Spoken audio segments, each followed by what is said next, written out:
Welcome to Viewpoints, brought to you by Equiture, the leading provider of public safety software and training. My name is Sherry Bartram, and I will be your host today. A little bit about us before we get started. We are an international leader in public safety training and technology, with products geared toward providing tools to help responders stay safe and educated. For those of you who are new, we offer monthly podcasts and a variety of guests geared toward public safety topics, as well as monthly webinars and a diverse offering of training courses. Today on our show, we will be talking with Jim Marshall. Jim is the CEO of 911 Training Institute, offering courses and psych tools to empower 911 professionals for personal resilience, peer support, and mastery of mental crisis calls. Jim, a licensed mental health professional for over 35 years, was founding chair and CEO of the nonprofit 911 Wellness Foundation and co-chaired the working groups that created the national standard on acute trauma and chronic stress management. Jim is an author and professional friend to many of us in the 911 community, and he blames his sick sense of humor on chronic exposure to his 911 colleagues, to whom he is forever grateful. Jim, welcome to our show. I cannot tell you how glad I am to have you here with us today. Well, thank you, Sherry. Thank you. And the occasion is what makes me excited, which I know you want to speak to. Because today we're going to talk about the topics that emergency telecommunicators face. And we really want to bring honor to them as we start getting ready for National Public Safety Telecommunicator Week. Just a fun fact, as some of you may not know this, the NPSTW, we like acronyms and initials it's here. So long. Yeah, that's so long. Yeah, but it's easier than saying National Public Safety Telecommunicator Week. Anyway, it was started locally in 1981 by Patricia Anderson in Contra Costa County Sheriff's Office in California. So this is such a funny story because the sheriff had wanted to treat his administrative staff, formerly known as secretaries, so he took them all out to lunch. Well, somebody had to answer the phone while they were gone, so they forwarded all of their lines to dispatch. And they left at 11 a.m. and just left the building. 2 hours later, when they came back from lunch, the phones had just been crazy inside the dispatch center with all of their calls and all the regular calls. So the senior dispatcher, Anderson, left the dispatch center, went over to the admin building, and gave the sheriff an earful. And about an hour after that, he showed up at the dispatch center with a cake that said, "Happy Dispatcher Week." And then in 1991, the week was so successfully proclaimed by Congress and officially designated by President Bill Clinton as the second week of April every year. And in 1994, it became globally recognized and celebrated. And so here we are today. Yeah, it's excellent. That's a great story. And how about this? Because of the National Telecommunicators, it's going to be, why don't we just call it NTW, National Telecommunicators Week? I like that. It's just too much to stumble over. I like this story. Hey, can I just say something, Sherry? I think what's interesting here is that this is so well deserved, that we have a publicly, officially proclaimed, week for national telecommunicators for all of our 911 pros out there. But the irony is this. All 911 pros deserve affirmation, right? Okay, that's premise number one. Premise number two, almost all 911 pros really suck at accepting affirmations. I mean, we do all this, and then have you ever noticed if you give a frontal compliment to a dispatcher, like you're really doing a tremendous job, or listen, man, this place wouldn't be the same without you, or, I've heard the difference that you make. I've heard your officers talk about how, man, when they hear your voice, and when you were a dispatcher, frontline, how did you react? I'm just doing my job. Right. I'm just doing my job. Head down. It's like, can't handle it. So I want to offer a fun tip for 911. Here's my first little thing. It's like no additional charge. Hey, 911, this week, when somebody actually thanks you, look them in the eye and say, "You're welcome." Because one of the reasons we struggle, and that's not just 911 pros, one of the reasons we all struggle with taking affirmations, or most of us, is we're self-conscious and maybe we don't feel like we're ever quite good enough. So we're not at peace about receiving a direct affirmation like that. So anyhow, just look them in the eyes because you do deserve it, whether you feel like you do or not, and just say thank you, and then let it sink in. How's that? Okay. That's great. Well, so Jim, so you know my history in the industry. Oh yeah. Started my career in 1983. So when this week was actually proclaimed as our week in 91, Yeah. that was a really big deal for us. I lived in Colorado then. Mhm. By 1997, the 5 PSAPs in the county where I worked, we would work together to make sure that all the employees received individual as well as group recognition. We'd have awards ceremonies, treats, food, candy. And now, I go back to your story. We never had any trouble accepting the food and the candy. Right. Oh yeah. Right. Bring that on. But the Right. awards ceremony, it was like, Right. right. It's Um, almost painful. Yeah. it was almost painful, right? Um, the officers, firefighters, EMS, they were always pretty good about stopping in. So bringing Yeah. awareness to the job and what dispatchers actually do Mhm. has been a really important part of the success Yeah. of this week. So Yeah. it's That's no right. longer thought of as glorified administrative personnel.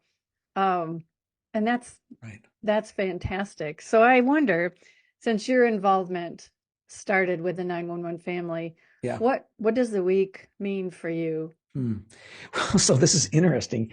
I hadn't thought about this when we chatted and prepped a little bit for this, Sherry.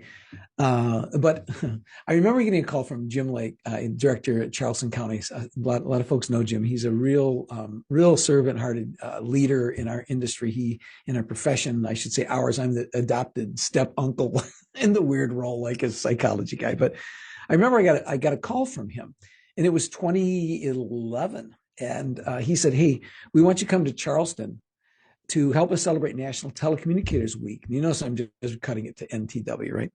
He said, "We want you to come help us celebrate it." And he said, "We want you to, offer a talk to each of our squads. We're going to bring each squad in 1 hour after the next. And want you to talk to them." And I don't know if he remembers this. I actually said, "Well, thank you, but no, thank you." And he said, "Why?" And I said, "Well, no offense." And I didn't remember having met Jim Lake.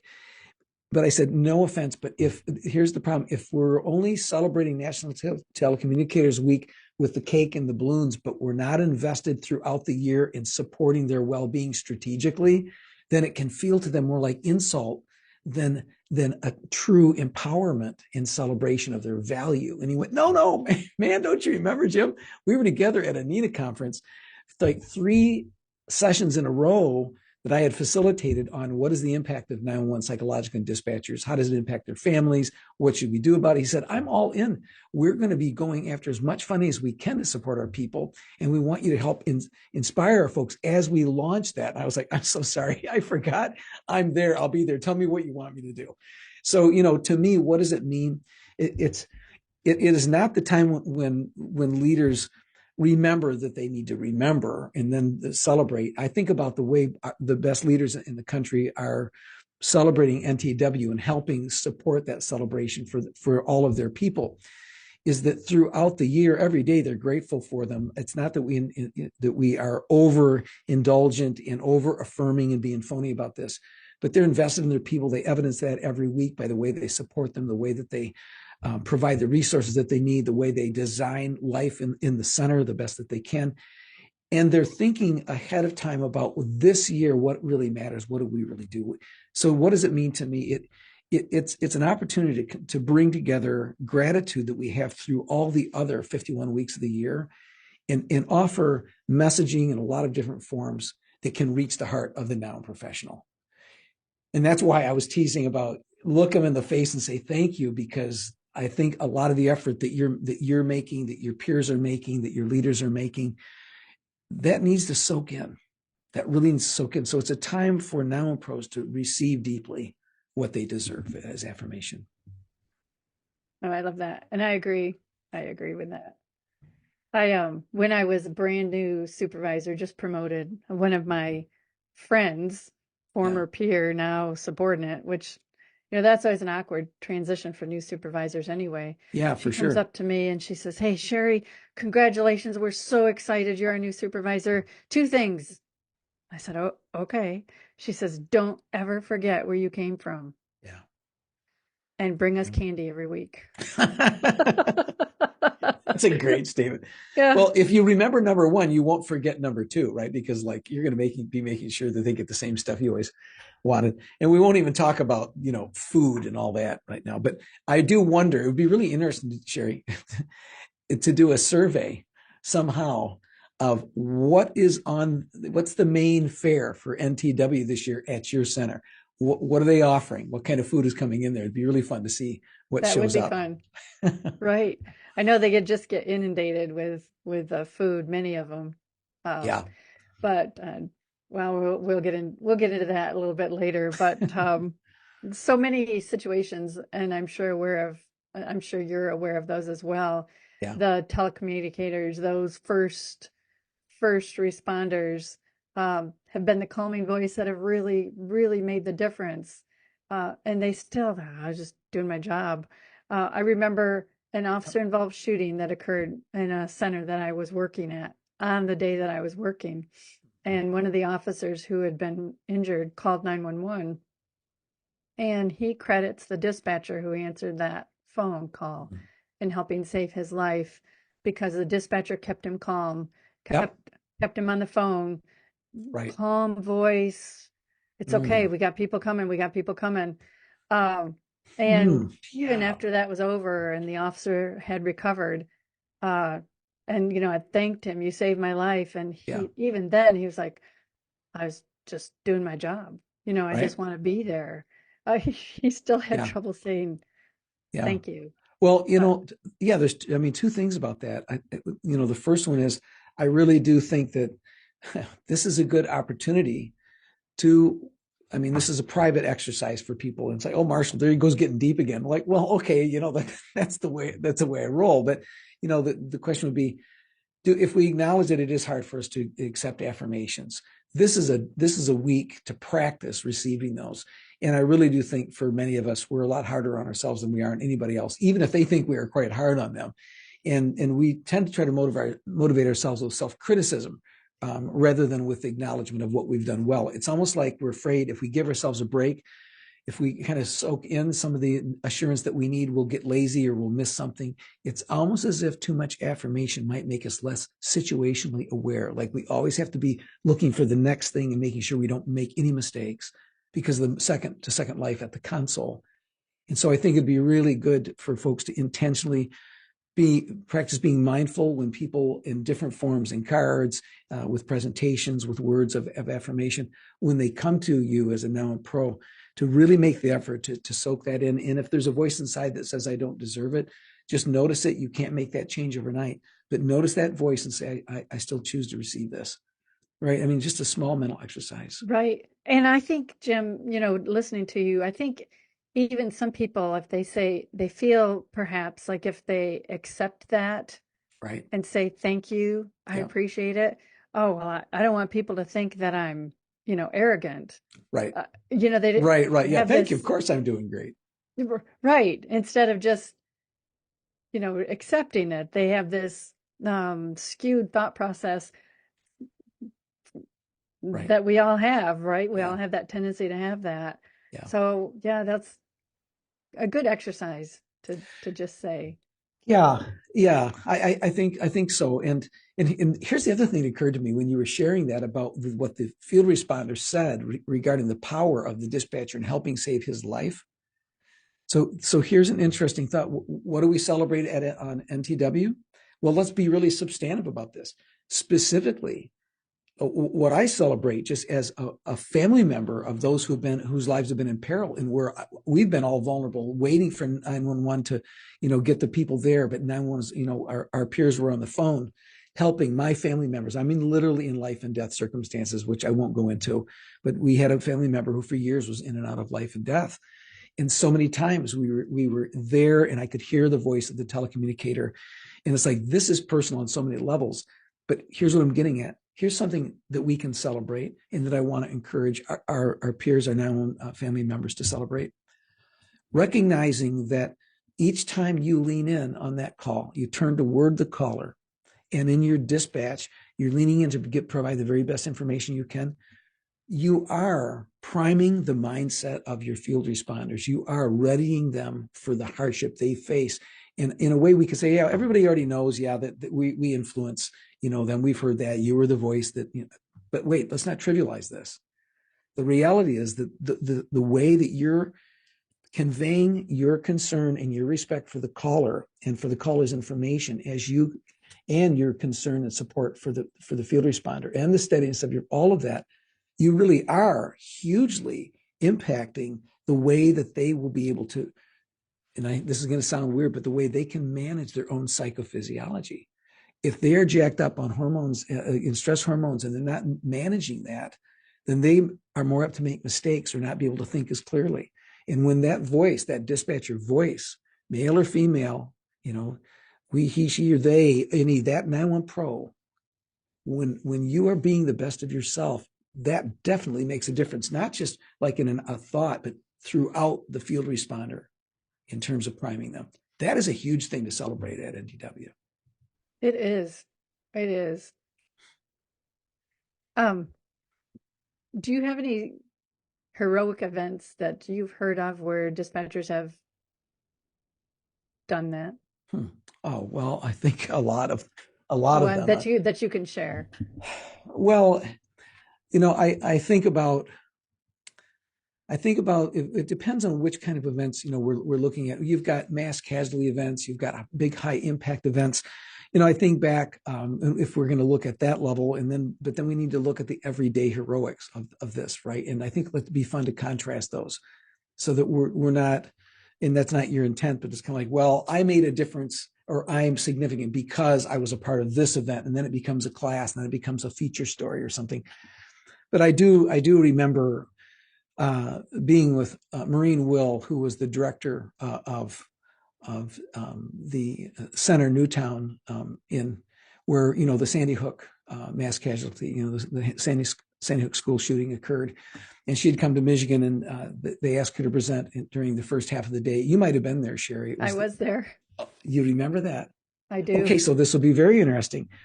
What are the heroics there? Well, Maureen shared her story all morning, what it was like to be a director, what it was like for her people, and on the personal level, the psychological level, but also just on the tactical level, what they did traveling through that day, because they knew people in that school, as you remember.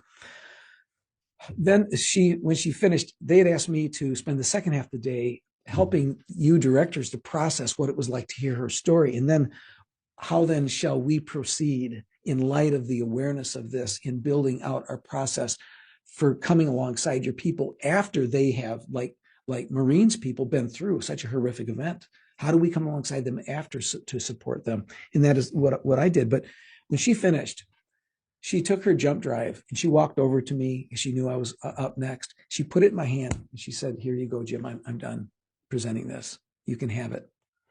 I've only used the cover slide from that a few times. The rest is too sacred. It's not mine. I don't have the right to use it. Maybe someday in a special way. But what I'm getting at is what she described is her people bearing down and leaning in and doing all they could 1 second at a time. The exhaustion I cannot imagine through the duration of that for them. But the key that allowed it to be a humane and fair exercise in service for her people was that she has said, and I don't know if you remember this, she said, about a week before that, I had this strong unction, this strong inkling that I needed to refresh my people in active shooter training. So I did. She said, I refreshed my people in active shooter training, and then it happened. And she said, quote unquote, I can't imagine what it would have been like for them had we not just refreshed active shooter training. And she didn't mean whether they would have succeeded more effectively, done better tactically. She meant psychologically, because at the end of the day, you can do the heroics, but how has it impacted you when it's over? And I think they were able to go to bed and say, this is horrific. This is not going to be over anytime soon for any of us here in Newtown. However, we know we did the best we could. So I think, there's large scale heroics like that where they just came together. She just said they were magnificent, the way her team rallied. And I think when we look back at events like that, Sherry, we're celebrating those as well. We're celebrating those big, massive deeply impacting events in which now professionals, we like to say firefighters, and I honor this. When everybody else is running out of the smoke and fire, the firefighters are running in. It's like, that's true. And psychologically, so are the non-professionals. Right. And I'm really glad, Jim, that you mentioned the big events as well as the everyday events. Yep. I think about those everyday events. Flooding probably isn't an everyday event, but it doesn't get the attention right. And that the active shooters get. Yeah. But the drain on the dispatchers for a weather event, they have to gear up to it, and they can see that coming because of our technology, right? So they're watching this horrific storm come across on their radar, and they have to sit there, know that their family is home, and they have to be prepared for what's coming, and then they handle it. And for hours, so storms can last for hours, and they handle it. And those of you who have done that, we're celebrating you, we're honoring you, because I know what that takes. Jim's talked to you and come alongside you. We know how hard that is. Yeah, Sherry, that's well put, and it brings me to wondering, what it really is heroism, because I think a lot of us are rightly uncomfortable with that term hero, and it can feel patronizing. It's not meant that way when anybody that I know is using it is offering it. But I think I'm just going to take a crack at this. I think heroism has nothing to do with an absence of fear, a lack of fear. It has nothing to do with perfect courage. It does have to do with resolve and leaning in and bringing the sum total of who we are as a person to bear on a given moment when the cost could be great because the cause is so excellent, so great. I think that's her heroism. And by that definition, then we bring it to the micro. We could say heroism. And that is at the console. I think it's heroism for a dispatcher to take yet another call from when there's a child death and come back to work the next day. I think that's heroism. I mean, what do you have to be made of to be willing to do that? Right. I mean, you've lived that, Sherry. Let me ask you something. And I'm flipping this on you. I know you're supposed to be the interviewer, but hey, this is NTW and you've lived this life and I'm just a weird uncle. So let me flip it back. What brought you back to the console and to your desk as a leader when party just felt like quitting? I'm really take your time on that, because I'm not trying to force a canned answer. What really brought you back? I have always had a drive to want to make a difference. And I know that might sound really trite to some, but for me, it was a deep driving force when I was behind the console. And then once I became a leader, I really wanted, I know this sounds crazy. I really wanted to just help them. I wanted to help the dispatchers, because it didn't really matter what my vision was, because it was the dispatchers that were under the headset that would make the organization. It was all of them that had to answer that phone and dispatch those calls and talk to grumpy officers, grumpy first responders, and then be there in the next breath when they call for help. And all the grumpiness didn't matter. And I wanted to be there. I wanted to make a difference. I wanted to help them. Yeah. And what I knew was a really, really difficult job. So what I got from that, this is right, strategic active listening, because it's important. I want to make sure I get this. What I'm hearing is that you had resolve because of your sense of purpose, that you felt insistent to support them and give them what they needed because it mattered. I mean, is that right, or am I missing it? No, that's right, because it mattered. Yeah. So when I left the PSAP, it was really, really hard, because I didn't feel, like I left for family reasons, for personal reasons. Yeah. So, I wasn't ready. Right. But I'm not sure, when you have that kind of drive, to be in the PSAP, I'm not sure you're ever ready. Yeah. To leave. Yeah.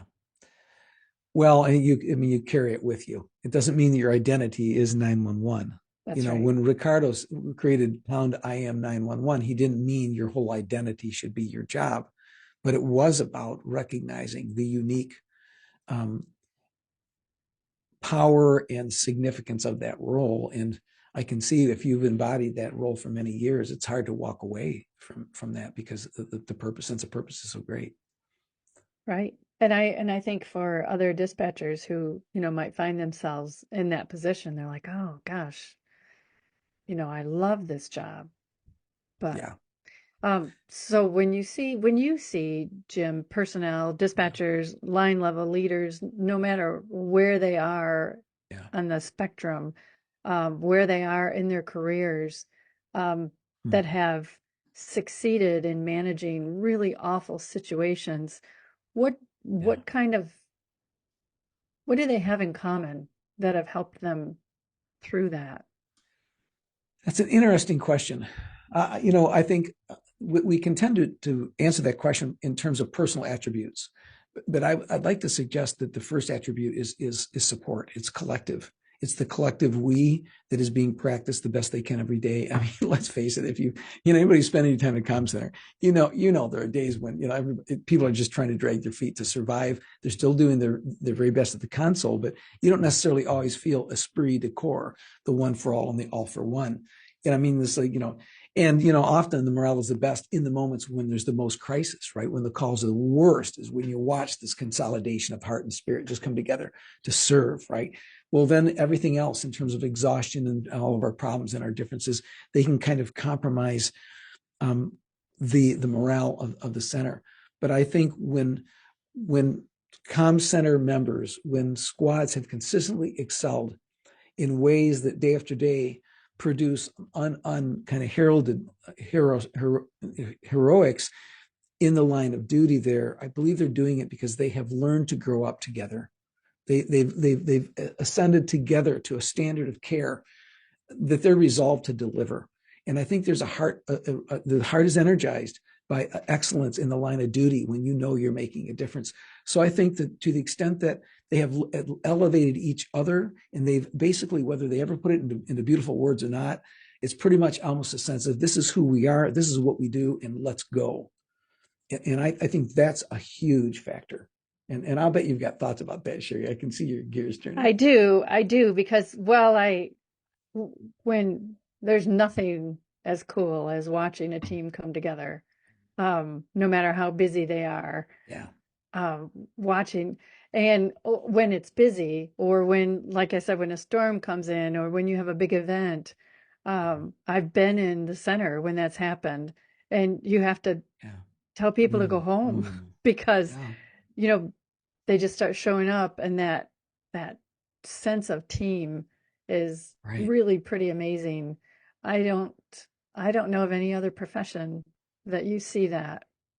Yeah. I Yeah. mean, but that's I know that's not completely fair because this is the only profession I've ever had in Well, my whole life, but still, um, that people will just voluntarily, without being called, just show up because they know that they could possibly be, you know, helpful. I, it's just well, the yeah. most amazing thing. Absolutely. And I think the fact that it's not unique among responders, I think all of our responders, when they excel together this way because of the standard they've set, because of their leadership, yeah, I think it's something that you see among the group I would call extraordinary caregivers. And those who have been in my classes know what I mean by that. It's not a phony pat on the back. It's out of the ordinary giving of care in circumstances in which risk of life or death for someone, either ourselves or those we serve, is on the table. So there's potential for traumatization there. And so ECGs, firefighters, are law enforcement, EMS clinicians, emergency room doctors, physicians, crisis therapists like me who were 27 call for many years and trying to find people, these are all out of the ordinary caregivers. And the nature of the work that all of these groups do calls them to that kind of experience. But those who have never done that kind of work may never know it unless they've been called to it by virtue of the way life rolls the dice, which By the way, Sherry, that something that strikes me, another thing to celebrate at NTW is the kind of heroism that would never be explicitly recognized, I think. And that is where the non-professional takes the call that is very much like the trauma and tragedy they themselves have been through. Oh, yeah. Now, see, you've been there, done that. I'm saying to the choir, right? And here's the deal. Amidst the interference of the distress within themselves, they hunker down and again, lean in and turn toward that caller and get the job done, maybe even leveraging their own history of suffering, maybe with some selective self-disclosure where they're not taking over the call. They're not saying, I understand, I've been exactly where you've been. But when either leverage with words of recognition of the shared experience or simply by borrowing from their empathy, somehow pulling it off, making it through that call. And then, when they want to unplug and go to the bathroom, they take another call, which could seem like an apparently stupid call, right? Right. And keeping it together without getting written up for that one. I mean, I think there's something to this that deserves recognition. Yeah. The stress that they face is pretty amazing. And I guess, when you first started working, Yeah. I know you recognized that was going unaddressed, that the stress and dispatch. So how did you go about getting that bus rolling, to have dispatcher recognition for the stress they face be looked at? I mean, Yeah. I know you had help, Jim, but gosh, I credit sure. you with a lot nationwide for where we are today with peer-to-peer support and stress recognition for, our telecommunicators. I was just doing my job. Okay, Oh, look. So I will say thank you. Thank you. That means a lot to me. Sure that you'd say that. And say I didn't say but. I'll say and. I think that there were the only advantage I had is my sister Debbie having a dispatcher who taught me what it was like, and then the sit-alongs, and first just with her, and then with others. And I tell you, who gets the credit for that? All the dispatchers that taught me what their life at the console was like. How did I identify the unique stressors that we talk about, that we publish about? It wasn't any brilliance on my part. It was simply shutting my mouth and listening to the very first responder teach me about their life and watching it at the console with a headset next to them and having like tons of OMG moments. And then just thinking, as a psych guy, in terms of, wait a minute now, we got to do something about this. that's pretty Yeah. So, amazing. yeah, I mean, it speaks to this, that when any of us knows that someone is actually listening, we might say things out loud that need to be said. And I just am grateful that I've been trusted over the years by enough dispatchers that collectively they taught me enough that together we and many others, Michelle Lilly and others, are converging on solutions. But it has to be based on recognizing what those stressors are. So I just commend our 911 family for articulating over the years, not just to me, but to others who are in the work of making policy. And now if we can just have our federal folks hear them with as much clarity, and for them to speak with as much clarity, I think it's happening. We're getting there. There are new strategies to get that recognition as classification for being first responders. I don't know if that answers your question, but It does. It does. Um, but just I just want to come back to that for a minute. We've talked about the whole dispatch center pulling together and working together. Uh, and I know that because I've been in your classes for the peer-to-peer support, but there are so many PSAPs that they just don't have the funding or the ability to put a true peer-to-peer support team in place. So what kind of advice can you give those agencies who, maybe Right. they're never going to have that as a, someplace, something that they can achieve, but to put some kind of support nets in place at their agency before they fully arrive at a peer-to-peer support team or, Yeah. just something for them. Yeah. That's a tremendous question. And when folks have been hanging out, when we've hung out together, they know one of our mottos at the Training Institute is no cookie cutter solutions. So I Right. can't give you a cookie cutter solution. What I can say is this though, if our assumption is that you cannot have peer support if you can't build a peer support program, let's walk that back. Because the fact is, you can receive peer support and contribute to your neighboring agencies or virtually beyond your neighboring agencies in your state without having an official team. And here's what I mean. We have people who come to our courses for the certification process, become certified peer supporters, where they are selected as maybe one of just two people to go through that training.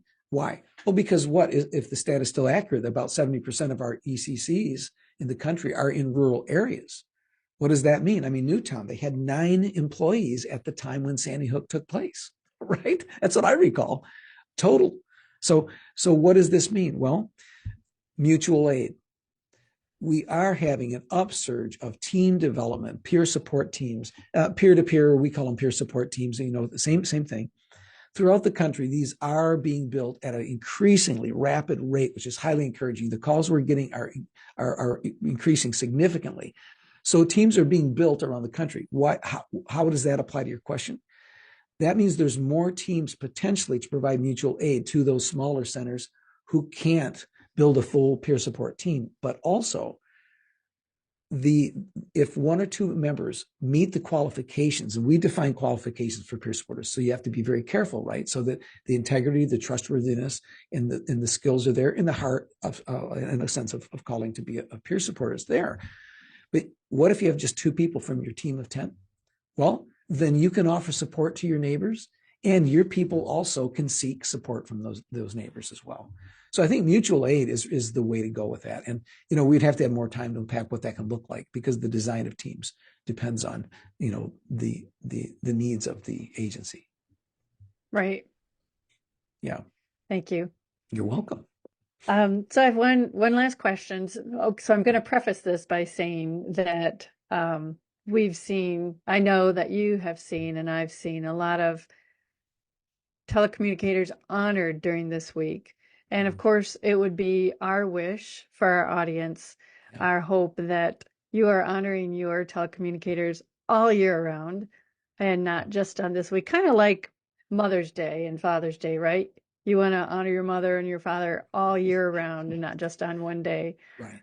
kind of with that concept. So, Jim, in your travels, what are some fun ways that you've seen PSAP personnel honored during this week?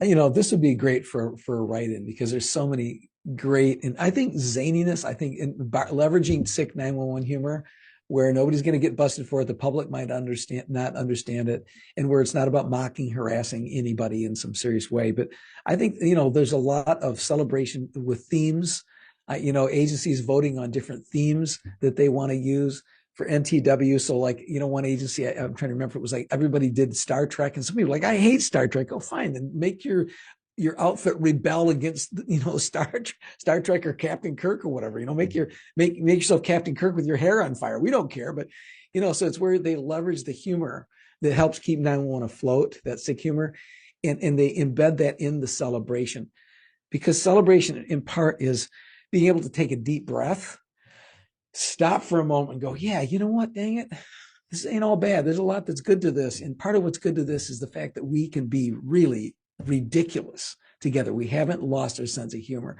So I think, that's not a specific example, but it's part of what I think is delightful. And I see that as a theme running through our centers when I show up and it's near NTW or just after it.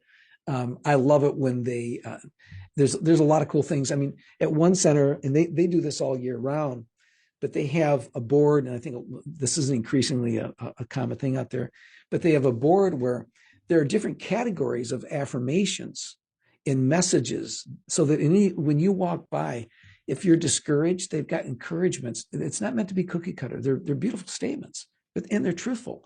And so literally you can go in and you can pull one out. Or if you want to offer an encouragement, maybe it's of grief, or grief and loss, or maybe it's about fear, or maybe it's about chronic discouragement. They've got peers that are writing out in statements of affirmation for those categories, and others who are walking by when nobody's looking and grabbing one because they are desperate, right? So those kinds of things, I think, are creative uses of the great intelligence in 911. I like that. We had, I don't know when you were at our center where I had retired from last, but we had the dispatchers wanted a tree where they could write affirmations and thank yous to Yeah. each other. So I commissioned an artist from MSU, Michigan State University, might have Yeah. been, Nice. oh, don't shoot me. It might have been the University of Michigan. It was one of them. Go blue. I mean, go green. Yeah, I mean, go blue, go green. So I'm sorry, all you fans. Anyway, she came to our center and, figured out what we wanted, and she painted this tree on one side and another logo on the other where they could put up games. And that's what they did on this big tree. They would, put stickies up and little notes to each other anonymously, and nobody really knew who put the notes up there. Just happy things. Some of them were silly, like "Thank you for killing the spider," but some of them were meaningful. Well, now wait a minute. If you got arachnophobia, that's a big. All right, true. That ain't no small thing, right? That's a good point. Yes. Well, just to the point that little things are big things and need to be sometimes. Yeah, just showed nice team camaraderie.